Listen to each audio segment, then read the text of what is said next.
qaranglar. Shuna kiraverish bilan mana shunaqa o'zini yozgi oshxonalari bor. Mana hovliga bitta o'zingizlar baho beringlar. Pastda podvollari bor. Bu yerda ikkita xona yonma-yon. Katta bir xil общий sanuzeli ham bor. Xo'p. Mana bu yozgi bu yerda maza qilib o'tirsanglar bo'ladi. Mana shunda shuna kirilganda bu uchastka 5 sotu 8 ta xonadan iborat. Lokatsiyasi qayerda deysizlarmi?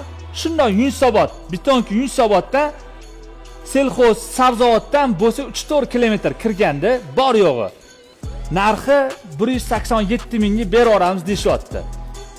O'zi 210 ming qo'yishgan, xullas 187 mingga beraveramiz deyapti. Bunaqa narxga bu joylarda, bu atroflarda yer bahosi ham salkam 30 ming atrofida. Boshida aytganimdek, va'da shu uyni o'z egalariga topshiringlar. Obunachilarim orasida 10 ta odamga $100 dan 10 kishiga pul tashab beraman. Faqat bu uyni sotamiz, xudo xolisi pastda sotildi deb yozamiz. Xudo xolisi kommentariyadan aniqlab 10 kishiga $100 dan pul tashab beramiz.